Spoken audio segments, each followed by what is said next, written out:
Welcome to the podcast. It's the Tommy Sandhu podcast, but with GoDaddy, who have very kindly supported us on our journey, on our beginning. We're still in the early stages, I suppose, of the podcast, but we are, I feel like we're finding our feet in many ways in the conversations that we're having around business, the changing world that we're in. And this conversation we have today, I think, is exactly that. We are speaking to two people behind a company called Jet Set with two T's on the end. I'm sure they've got a domain. I'm sure they have, Nikhil, right? They must have a domain. I think they told That's us the they have first it. thing. Yes, they have a domain. I think now they're building a website, which is the next step, making your dream, Okay. dream alive. That's right, and that's what obviously GoDaddy do. And if you haven't ever done that yourself, it's very easy to do. To go get your domain and start your dream. But these guys are starting the dream. They're offering up a service for a company that provides unique experiences when you're traveling around. So if you're going to go abroad to watch the cricket or a football match or a tennis match or Formula One, and you want to do a little bit more, you want to go around the city, but you don't want to do the typical cliche things that everybody else does. Jet Set are a company that do that. Now, I got chatting to Aniruddh at a cricket match last year and heard about the company. And I think it lends itself so well, everything that they're doing and the times at which they're doing it, to the kind of conversations, Nikhil, that you and I have been having about business, about venturing, about starting a dream. It just fit, didn't it? Yeah, and it relates very well to me because, I've been running marathons for a while, and every time I would visit a city, this is exactly what I would look for, right? If I didn't know the city, yeah, I'm here to run, but like, what else can I do? What else can I experience? And I think they're combining the passion of a sports fan who comes and watches something, but then ultimately wants a lot more out of that trip, right? Because you're spending the time, you're spending the money. And I think this is where bringing all the elements together. So I think it has a great runway if they do it well. Perfect. Marathons, runways. Look at this. It's all very jet set. It is all very travel related as well. You're going to love this, whether you're on the run or not, whether you're sat very stationary. This is the Tommy Sandhu podcast with Nikhil Arora and Aniruddh and Gautam from Jet Set. Enjoy. Welcome to the Tommy Sandhu podcast. And we've got a foursome going on. Whoop, whoop. Yeah, I know. Sexy stuff. We got Nikhil Arora here from GoDaddy supporting the podcast as always. Thank you, Nikhil. Aniruddh Bagri in the house from Jet Set, and he's brought along his mate. He's brought along his colourful, wonderful, lovable mate. Is Gautam Bhimani. Gautam, how's it going? So listen, let me just tee this up for everybody who doesn't know. We are all here because we love each other, number one, but also because there's a mutual love, I think, amongst all four of us for the same kind of things, for life, for experiences, for progression, for mindset, for positivity. Nikhil supported the podcast for that reason, because we share the same sort of values. Aniruddh, we just coincidentally sat together at a cricket match and hit it off. Honestly, I think we had more chemistry, me and Aniruddh, than me and my wife did on our first date. So off the back of that, I was like, all right. And then he's like, yeah, I'm working with Gautam on this Jet Set thing. And then we started speaking about that and everything that you're doing. And I was like, this is great. We just need to kind of chat about it. So who should I go to first? Let's start. Aniruddh, do you want to tee this up? How did you and Gautam first get into each other? So I come from a very traditional background, a business background. We are into paper manufacturing, but I'm a very avid sports fan and a sports lover. I try to go for all tournaments, games which are around my vicinity. But in the last few years, I've been trying to go outside of the country, and I actually thought that it's really difficult to, get tickets and get hospitality, change hotels. So it was kind of a little hassle-some. So, I just happened to know of Gautam, and I had a very close travel agent friend. So, in short, I just kind of married the two together, cricket through Gautam and travel through my friend, and we gave birth to Jet Set. Right. And what does Jet Set do, Gautam? Well, actually, when Aniruddh comes to you and goes, "Oh, I know you're a successful broadcaster, and you're doing loads of things. Why don't you get involved in this kind of cricket experience company thing, this kind of travel company?" What goes through your mind? Do you think this guy's crazy, or do you kind of go, "Oh, actually, he seems like a nice guy. Let's do this"? Yeah, well, firstly, we met over a few refreshing beverages, shall we say, and he didn't bring up the topic until we were into number 6. And I usually stop at 2. So he Oh, kind of okay. made sure, like you were talking about the chemistry beat you guys shared.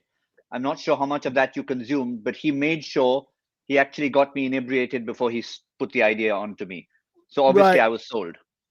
Secondly, I had to deal with demanding people like him because he is a perfect model of what a typical client can be.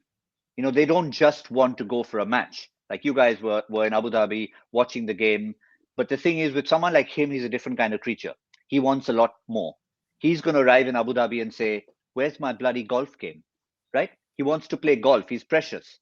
So he cannot go to a cricket match unless he's had a round of golf. Now, who's going to set that up for him? Right? Who's going to make sure he doesn't have membership of the golf course there?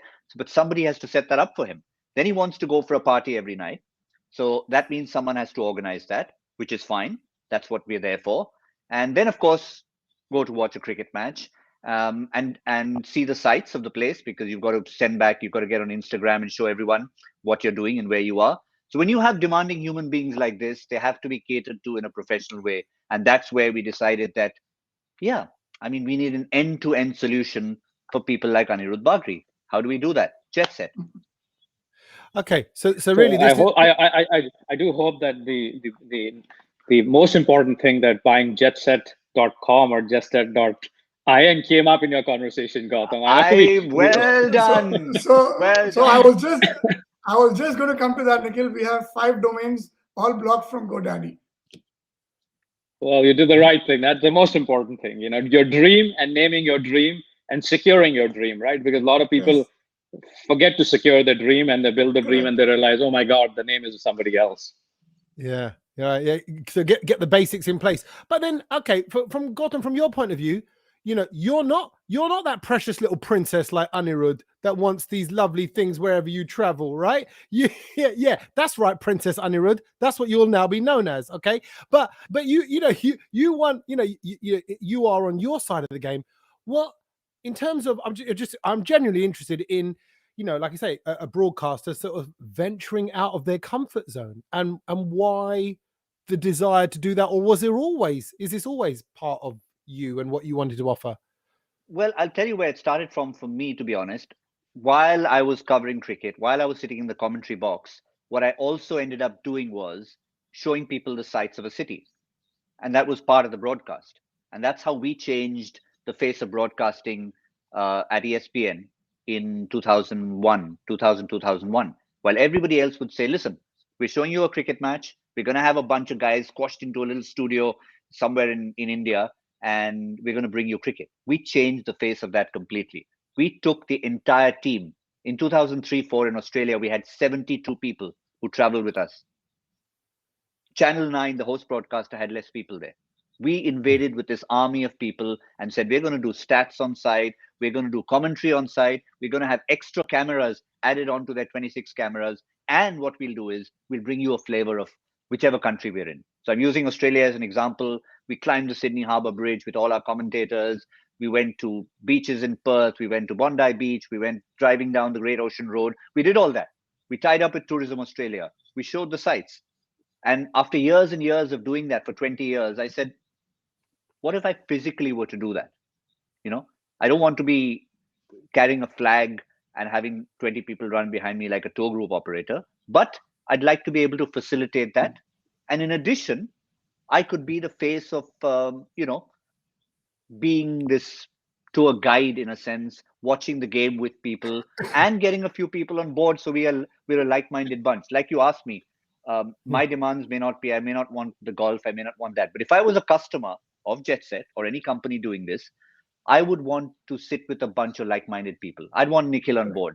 I'd want Tommy on board most of the time. And I'd want a bunch of us sitting together and saying, let's enjoy the game together, then go out for a drink. And there's so much more enjoyment in that. Yeah.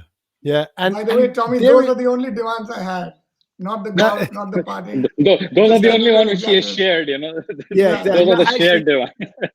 we did spend the whole day together watching cricket, and I can tell you he's very easygoing. But on that note, Aniruddh, you spotted something here, because there's a changing face of sports fan, and it's happened all across probably many sports in a way.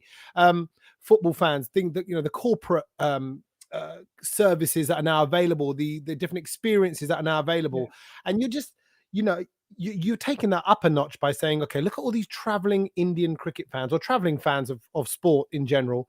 Let's give them more. There's more money in the game, more money in across all sports. This is an exciting time to be offering something like what you're doing, isn't it? I mean, it's like you're in the nicest possible way, you're reacting and jumping on a bandwagon to the changes that are going on out there. Correct. And the amount of money which is being pumped into all sports, not just cricket in India, with all these leagues happening, I think India is also going to be a hot sports destination in some time to come. And you know, it'll be fantastic that if people, you know, can come to Mumbai, watch a match, and then go and see this local sites of Mumbai, and this is really bound to happen, I'm sure. Yeah, and Gautam, I had a question. You know, so you and I have been connected through the marathons in India, as you know, with our good friend in Mumbai. And you know, this was did that thought come across? Because you know, in marathons, what happens is all of us, when we go to participate, it happens in a very small way. You're going for the marathon, but you're actually experiencing the city. Kind of a little bit of Airbnb model as well, right? Airbnb always talked about, hey, you're not just going and staying in the room or the house. You're actually now experiencing the culture, the history, the people. Did that kind of come? A similar analogy came in your mind? Because you know it seems to be there, but you have taken it, you know, a level further. It did, because when I mean, every time I've been part of the marathon, I keep getting asked by people, "Are you running?" I'm like, I walk from the car to the commentary box. That's my exercise for the day. So don't get me started on that. But like you said, for everybody who comes for different parts of the world, they want to I mean, of course, they run the 42 kilometers or the 21 kilometers in the seasides of a city, but they want to do more. They come in on the Friday or the Thursday, and they want to like see a few sites and see it from a different angle from when they'll be running. We in the commentary box have made it our responsibility, as you must have seen the telecast, Nikhil, that we want to show off what they're running past.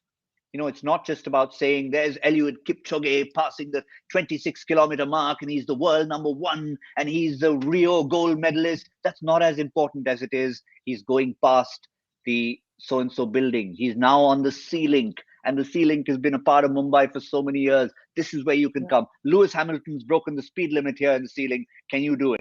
So we try and integrate the culture of the city into sport, and I think that's what integrating life, sport, and the city, or wherever you are, whichever part of the world you're in, is hugely important. It's great. I think it just adds a human factor, doesn't it? I think it's the total experience. It's tuning into your customers. But as with any venture, and this is almost like your ideal. Oh, someone's Bande. Who's Bande a foot dropping? Who's dropping the? I heard the clang of a metal tray. Someone dropped something. Nothing. Yeah. Was that just me? Did I imagine? Did anybody else hear that? Or was that just me? Okay, I thought I heard some Bande dropping. But this is like a boy's dream. What you're doing, Aniruddh, right? It's like you're doing the things that you love. Around the things you love, celebrating it more, probably, you know, more so, like you said, Gautam, catering for yourself in many respects. But there's going to be challenges. There's going to be challenges with getting something like that off the ground. You've got your own business, you've got your paper mill thing that you're doing. What did you hit? What obstacles did you hit along the way? Oh, lots of obstacles. First, getting people to believe that there's something called sports tourism in India is also difficult. So people really don't. I mean, a lot of people know, but trying to tell somebody that, hey, you can go watch a cricket match at Lord's and you know, experience a museum tour with a player is very difficult to make them believe. So that was one of the first things which you know, was really difficult to explain. But I feel that slowly but surely people are kind of, you know, getting there and trying to understand that, hey, this thing can work. And we are getting decent responses now, but we are new. So, you know, it's just a challenge for us now. So trying to go. Yeah, I think part of it, Aniruddh, is important is also to make sure you differentiate, you know, the value prop here, right? Because again, you know, I know you've been in the business, so you know entrepreneurship better than anybody. But I think a lot of it is people don't understand what sports tourism mean even today, right? Like everybody means like, what the hell is sports tourism, right? About like, I'm going to either be a tourist or I'm going to be go watch a game. What is all this combination, right? So I think kind of a big part of success is also because see, I'll give you an example, right? When Airbnb started, right, when they first started, the first thing they did was they sponsored every sporting event in the world, like marathons, games, because they knew that people travel for this thing, and when they travel, they need to find a place to stay. And how can they provide the place to stay, right? So in your venture, if you're able to combine those facets of that journey line of everybody who's trying to come for a sports event, but what else are they doing, and what else can you offer them? I think that it's as basic, but it's very important because people don't think of that. When they're making a booking, they're making a booking for an airline separately or hotel separately, but then they're not thinking about anything else. But then So just exactly where you, sorry. No, go for it. Go for it, Aniruddh. Sorry. So exactly where Nikhil came from, it's when we kind of curate a package and put it in a PDF and send it to somebody, then they kind of understand what it is. Then it involves accommodation, transfers, tickets, so they understand. Yeah, these guys are giving a complete package. But yeah, otherwise people are just booking an airline, booking a match ticket to somewhere, booking a hotel, changing hotels with location of matches, etc. So it is worrisome sometimes. And using that Airbnb analogy, though, the thing with Airbnb is you can go on and you can book a £30 a night place, and you can book a £30,000 a night place. Yeah. Are you kind of, do you set up Jet Set in a way to do the same? Because are you saying, yeah, you can go to the match and then you can go to a bar or a place for dinner where we've got a deal going on, and I know you like your quirky places as well. You're off the beaten track. You're kind of see behind the scenes kind of places. Do you do that? I mean, because that's all part of the, again, positioning your business model. And I'm just thinking about the person who's setting up their venture, who's listening to this podcast right now, who's about to go on to GoDaddy and register their domain name and start that process. But that person's thinking, yeah, but I could do it like this and I could do it like that. And we could offer this. I mean, with you, there's no limit to what you could offer. So how do you put those parameters in? I think I'll pick up from what Nikhil said earlier, and he talked about getting into something and understanding what this is all about for something that's relatively new. And Jet Set, the SET is not just a cute phrase we put together. The SETT, it's double T, stands for Sports, Experiences, and Tailor-Made Tourism. While everything else might be common, it's sport, it's experience, it's tourism. What's the new part? Tailor-made. Now that's the important part to remember, that exactly what you said about the Airbnb, £30 versus £30,000, that is what we'd like to offer to people. Look, if you want to stay at the Shangri-La where the team are staying, fine, no problem. We'll get you there. Obviously, in COVID times, we've had restrictions with bubbles. But once bubbles are removed and they become a thing of the past, that's when you can say, listen, guys, typical Indian fan, they want to have breakfast near where the team are staying. Perfect. We'll make sure. Others are, listen, for me, money is important. I'd like to stay at the Holiday Inn Express. Somebody else wants to stay at a houseboat on Regent Canal. Fine. We'll sort that out as well. Not a problem. Yeah. So that's where we'd like to be able to offer different offerings to different people and curate the package for you as per what you want, and not hold you ransom saying, listen, we have booked in advance so many hotel rooms at this place. You've got to stay there or bugger off. Yeah. No. Yeah. Right. Yeah. One question I had here was, see, barriers to entry in this business are not that high, right? I mean, if you think about it, I mean, the differentiation would be the quality and experience, right? So how are you guys thinking about it? Because ultimately, tomorrow me and Tommy also will say, let's do this, right? Because we got access to tickets. We know, these cities well. Let's go in, right? And it's we got to GoDaddy, get the domain, get everything going, go. So to make it a sustainable and successful entrepreneurial venture, right? Because the barriers of entry are low. What attributes are you guys thinking about, right? To kind of keep it repeat, right? Because I come with you once, I want to come with you again and again, so just help us in that, because it's really a make or break, right? Yeah, I think in this regard, Nikhil, the only thing we want to focus on right now, we are aiming small, but we want to go personalized. So if we get you as a customer, we kind of try to understand your likes, dislikes, personal likes, dislikes, and curate a package tailor-made according to your needs. So that is one differentiating factor. I know every company is going to say that, but yeah, we have to strive to do it. It could be anything. It could be anything. I mean, I've done a group before a while ago. Just took a bunch of people on board, and the one barrier to entry over there was the fact that almost none of them spoke English. And as it happens, one of the languages I spoke was Bengali. And I mean, if it was Greek, I don't know why they always bring up Greek when it talks about an unknown language, especially in these COVID times. Yeah. You've got to know Greek. But yeah, let's say it's a language that you don't know. You get somebody on board. Now, in that particular instance, I was able to offer my own services saying, yeah, you're right. That's a good point. If everybody who's traveling and they're all from this particular company and they don't speak English and their native language is Bengali, we'll make sure that there's a Bengali speaking person who's with them from the time before even they take off till the time they've come back, and everything will happen in their language. We'll give them a little taste of, so they don't feel homesick, their cuisine in a different part of the world. While there may be some who'll want bookings at the most exotic restaurant wherever they're going, there'll be others who we know, at least with people from India, that they're not very adventurous. Many are vegetarian. So things like that you've got to cater to. I know people are doing it. I know these days you go on a cruise, the first thing the cruise offers is vegetarian food. That's why I don't get on these cruises. But you know, people are already doing it. They're tailoring to it. So the same thing, Nikhil, to answer your question, is what we've got to try and do in sports tourism. Make sure people feel at home. Make sure that people are connected to like-minded people. And it's never going to be that long a tour, but that's the idea. Now, it sounds like the strength here lies in the research. The strength in it lies in knowing the city, the people, the connects, having the little inside knowledge. And I know, Aniruddh, from our conversation that day, I think we at the cricket match, again, we just happened to be sitting a few seats apart, but there was no one in between us. It was like fate. It was meant to be.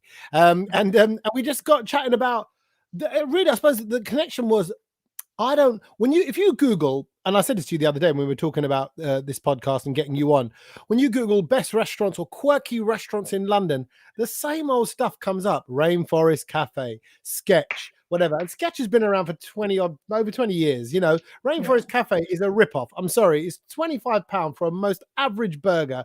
But there's animals and stuff in the scene, and everyone thinks, oh yeah, that's a quirky place to go, Central London. Honestly, I can't explain it. It annoys me. I don't know why it annoys me. I'm like, no, that should not come up at the top of a Google search. So you want to dig a bit deeper. Your strength lies in kind of, you genuinely do like to go and experience kind of hole in the wall food places and things like that. I want to know, where have you been that you have gone, man, this was an incredible experience? Just share that, almost that kind of what I suppose someone would go through if they did the jet set thing. Like where have you been personally? Let's start with Aniruddh. And then I'll get to Gautam, as to what you've loved experiencing, seeing, tasting, doing, and keep it clean, please. So I was in Amsterdam. Don't think too far ahead, but I was in Amsterdam, and look at Gautam's like, come on! I said keep it clean. First place he goes. No, it's cool. Yeah, but actually, I've got to say, I've worked with the Dutch quite a lot, and Amsterdam's got loads of great food places and experiences. The Dutch are very progressive in terms of what they're offering. Loads of great TV shows, formats, development, ideas come out of Holland. So I know I'm with you on this one. So I'm justifying. I'm teeing you up to be a sensible, justified comment. Yeah, you're in Amsterdam. Don't get too far, but yeah, this was on the red light district. Don't ask me what I was doing there, but there's a Thai restaurant there. Again, don't ask me what I'm doing there, but it was a hole in the wall restaurant called Bird. And I'm telling you, man, I've been to a lot of Thai restaurants around the world. I don't think I've seen a better place than that. There was an old granny who was cooking Thai food in Amsterdam by the canal, and it was the most delicious Thai food I've had. And I've recommended that place to a lot of people, and they've loved it, and they've actually sent me pictures when they've gone there. So yeah, that was one of the best I've ever done. Wow. Okay, a little tide play, and it happens to be in the red light district. I'm just saying. Yeah. All right. Okay. But so in the red light district, you were hanging it's called Bird. Bird. Okay, yeah. And BIRD. so in the red light district, you were hanging around with an old granny. It's fine. Hey, each to their own. Each. Gautam, where have you been? What have you done? Tell me about like something, because again, through your job, I know you're privileged. We are privileged to be able to travel the world. You must have seen it all. Yeah, I mean, there's so many to choose from. But again, if I have to look at a cricketing connect, and one of my experiences that sort of spurred me on to say, look, maybe I need to be bringing someone here rather than me enjoying it myself, was when Kumar Sangakkara and Mahela Jayawardene opened Ministry of Crab in Colombo. And I personally love seafood, and it had just literally opened a few weeks earlier. And they said, listen, you guys have got to go.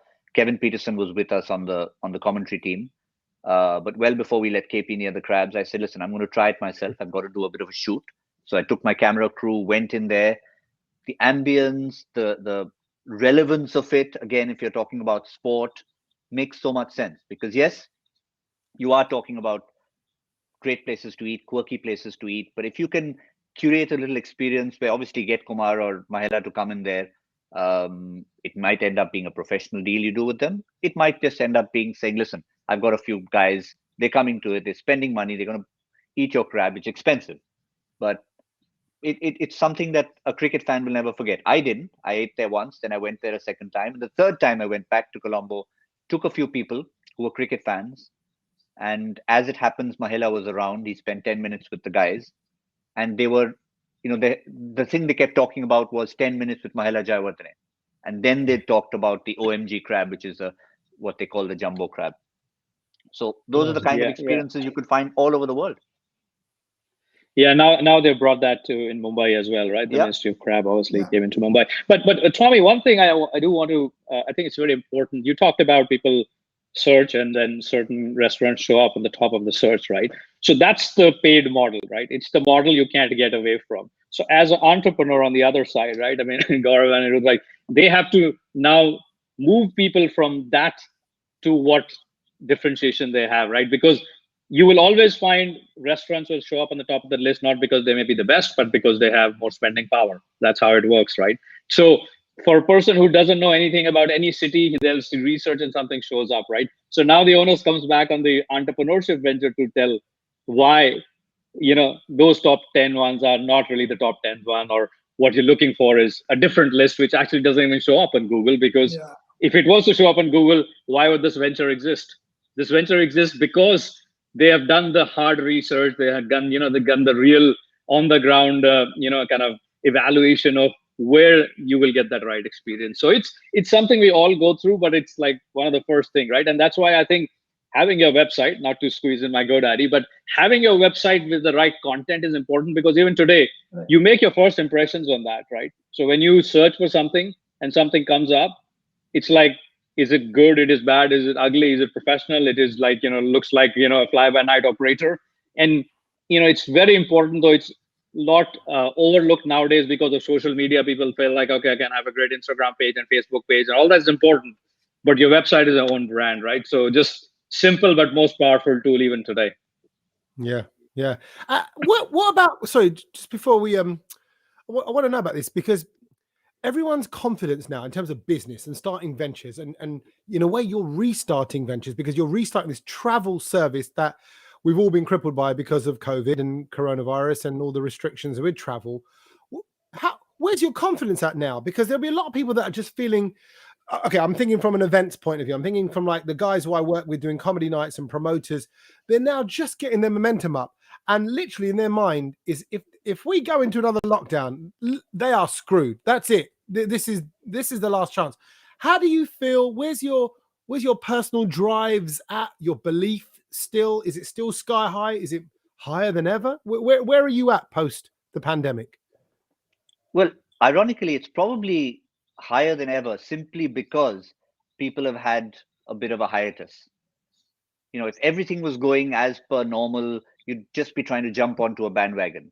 So you've got to take advantage of adversity as well. What is the one thing people have lacked over the last couple of years? I've been fortunate that I've jumped onto every flight I could imagine in the last 2 years because I just had to get where I had to get. But not everyone's managed to do that. And you see people on people's posts, 466 days for my next flight. I'm finally on one again. So you let them know, guys, it's not been great times, but now's the time to fix everything. And we're here to fix it for you. How about not just going to a destination, but go and watch a game of cricket, football, tennis, Formula One, whatever it might be, golf too. Then, and I think that way there's optimism there as well. As Aniruddh mentioned, it's important to have the bricks and mortar of, for example, a travel agency, and our business partner Sunil, who hopefully will be tuned into this and watching at some point. He'll be the first to tell you that the travel business was hit hard, and they were as despondent as it gets. But the lower you go, the only way is up, and through little unique aspects like sports tourism, it can only get better. I like that, but I admire the optimism element of it. But I just wonder, genuinely, this is. I want to just dig a little bit deeper there, if I can. We've all hit low times in our life. Where does that come from? How can you believe that? I'm going to question you in it, Gautam. How can you know the only way is up when you are rock bottom? And I'm talking to the guy, the girl who is listening now, who are on the floor thinking, "Holy shit, I can't pay my bills next month." How can you convince them that the only way is up, or that this isn't their future, their fate, and what's meant for them? Well, honestly, yes, there will be a small aspect of the small percentage of the population who are suffering, and they're slowly coming out of it. And the last thing they want to do is the first salary that does come in, they spend it on something like this. But there are enough people who may not admit it, but they've been doing okay. Work from home hasn't been the worst thing in the world. We've actually found we can be more economical. I certainly have found that over the last couple of years. You don't waste time. You don't get into traffic. So many good things have come out of it. I know it sounds like a horrible thing to say, but there are good things that have come out of these last 2 years. And one of them is we've learned to value not just family, friendships, and people, but we've learned to value time and be able to do things more efficiently. So if we could be getting together like this, I mean, in the past, I'm sure you'd still have had a podcast, but maybe you would have been waiting for Nikhil, Aniruddh, and me to, when you guys in London, listen, why don't you come to my studio? We're going to have a bit of a natter, and I'm going to get Sanj to set you up 4 chairs, and we'll have a conversation. That day may never come. Now it takes 5 minutes, set it up, and we're on, and we're getting the same result out of it. Yeah. I agree. I've been reading about this term called revenge travel. That's what's happening now, I think, in India, that people really want to travel now because of this entire break. I'm sure there are people who are scared, but there is a bomb which might explode in terms of travel. Every time the lockdown is open in India, the travel destinations are full. Even if it's open for a month, 7 days, the destinations are full. The hotels are full. So, there is revenge travel around the corner. Okay. I think the important thing in this business also is to now understand there are more expectations, right? Insurance, cancellations, medical access, hospital access, and all that stuff, right? Which was never part of a very well thought out process, right? So I think as far as those things are added on, and Tommy, to your point, like when you say, what do you do when people are on the floor and they can't pay the bills? I think one of the I think shifts which has happened, right, is that it has opened up some new professions. So I think, as you are in a certain profession and that becomes now no longer relevant because, for example, right, I mean, office spaces are not in the most hottest thing right now just because people are working from home, right? And so it opens up doors for other professions, right? Because because now flexible work is becoming quite open, right? Before, companies only hire full-time employees. Now people are hiring freelancers. Because, okay, I'm going to hire somebody for 4 hours. I'm going to hire somebody for 10 hours. I'm going to hire somebody for 1 week. So in that sense, I think if you were an employee today, even including myself, I look at it, how do you add more and more skill set and start thinking of yourself as a freelancer rather than an employee? Because I think that's where the world's moving to, right? I mean, it's going to be a freelancing world, I think, if you look at now or even in the future. In fact, Nikhil, since we started this conversation talking about how Airbnb evolved, here's something. Maybe we can send it to them. We can call it work from my home. We can turn work from home into work from my home, and you let out an Airbnb not for people to stay, but to come and work. Come, So you help them in their work, they help you in your work. You've got shared space. Genius. Yeah, I'm in. Wow. I'm sold. Exactly. Exactly. Work from my home. Yeah. Deal with my wife. That could be a little addition because she works from this home as well. So you got to live by the same rules as her. And let's see if you can survive. It's a survival thing as well. So let's see if you make it to the end of the day. Because every day I struggle to survive working from home with her in the other room. Yeah, I know you can hear me. Yeah, all right. So Tommy, it's my anniversary today, man. I'm not going to be a part of this conversation. yes, okay, mute him. Just mute him. Yeah, we'll wrap it up on a slightly more, I suppose, optimistic note. We're talking here about companies and the future of travel. And by the way, I really do. And you know this, Aniruddh and Gautam. I love the idea of jet set. As soon as we spoke about it, I said to you then and there, I went, this is great. And it's so me. And when all the things that you offer, I do when I'm going out and about with family and friends. And if I'm going to go out for a dinner, I want to find the hole in the wall places, the underground places, the pop-up places, the quirkies, the off the beaten tracks. And I want the same for when I go. I'm going to Naples in a couple of weeks. I'm looking for the other things to do rather than the usual stuff with the wife and the kids. So I love all that. But let's look to the future, if I may, because we are all cricket lovers here, to the future of the Indian cricket team. Just before we go, we are due a new captain, and I would love to know your thoughts. Gautam Bhimani, step up to the podium. What's gonna happen post Mr. Kohli? It's not even $1 million question anymore. It's become $1 billion question.